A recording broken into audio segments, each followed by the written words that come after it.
And now, it's time for another Dice Tower review with Tom Vasel. Hey folks, I'm Tom Vasel, and today we're taking a look at Apples to Apples, the Marvel version of it. Now, I have to say, when I came across this, I brushed this off immediately. Apples to Apples is a party game that I've played a lot in my life. I've enjoyed it. It's kind of faded out a bit for me. I don't play it as much these days. And a theme version of it, Marvel, but then I thought, well, wait a minute. Everyone in my house likes a new Marvel Cinematic Universe, the MCU movie, and I love comics, so let's give it a whirl and see what it's like. If you've never played Apples to Apples before, which I doubt most people have, but just in case you haven't, here's how it plays, and there's a few minor differences.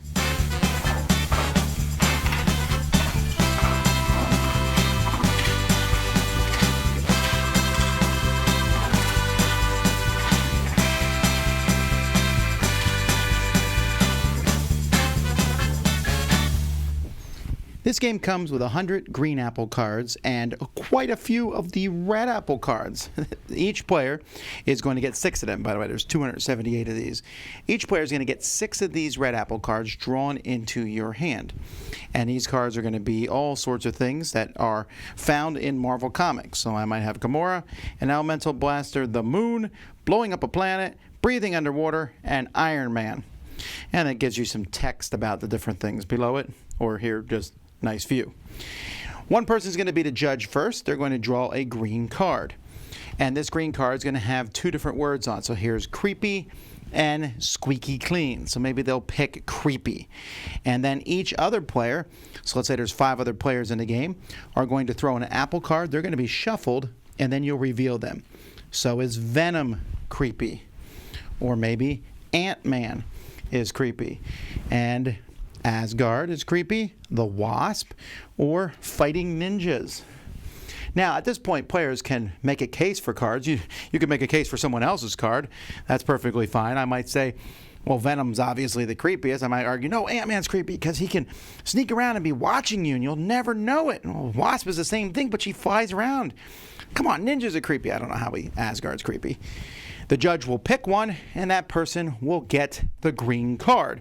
And it's the first person to get 4 green apple cards is the winner of the game.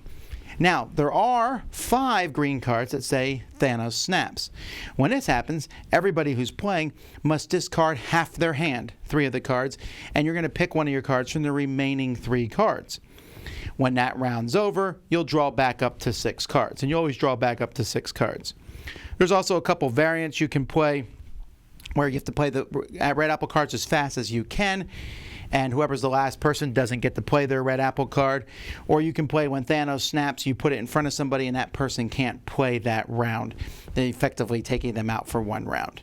Other than that, you just play till someone gets 4 green cards, or if you're like me, you play till you just get tired of playing.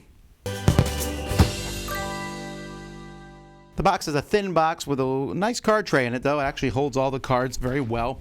Now, with this game, I always dislike these very pointy and I'm probably going to cut off mine with a card cornerer.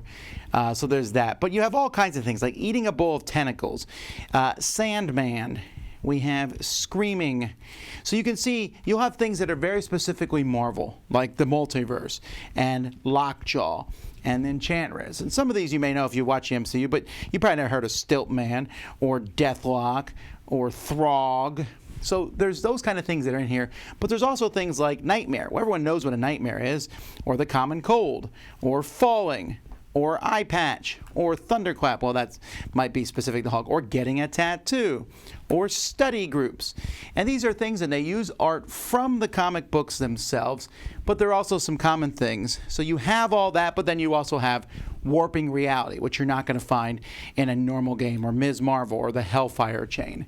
So it's kind of a mix of that.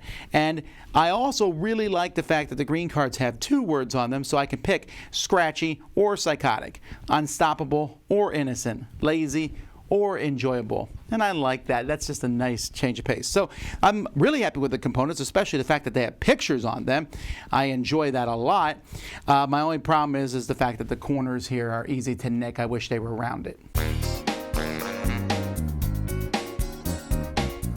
Apples to Apples is a great party game. I've enjoyed it. Like I said, it's fallen for me a bit over the years just because I've played so many other fantastic party games, but it still is that old faithful. You don't know what to do? Throw a card in.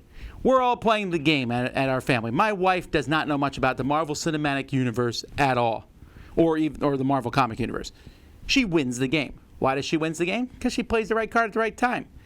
I play the game and I lose, but I have a blast because I'm sitting there arguing for or against cards with my kids, and everyone had a really good time.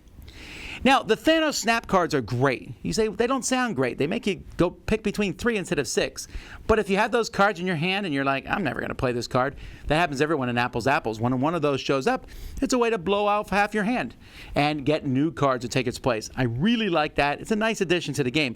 Such a nice addition that I actually take the 5 Thanos Snap cards and shuffle them in the top half of the deck so that they will show up over the course of the game. Again, it lets you get rid of those cards. If you're anti-Marvel and you don't like superheroes, I don't know why you're watching this review, right? If you like superheroes and you're Marvel fans, you're going to love this. But I think even if you just find Marvel to be slightly amusing, this still works because you look at the picture and be like, that guy's on fire. He's definitely dangerous.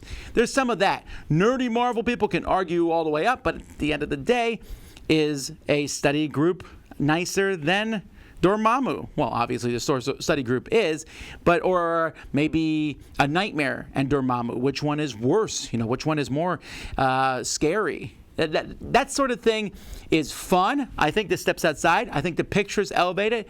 I like this as much, if not more, than the original Apples to Apples. And it's one that we'll hang on to because we just had a lot of fun playing it. So I was surprised by this one. That's Apples to Apples Marvel. Dice Tower Judgment approved.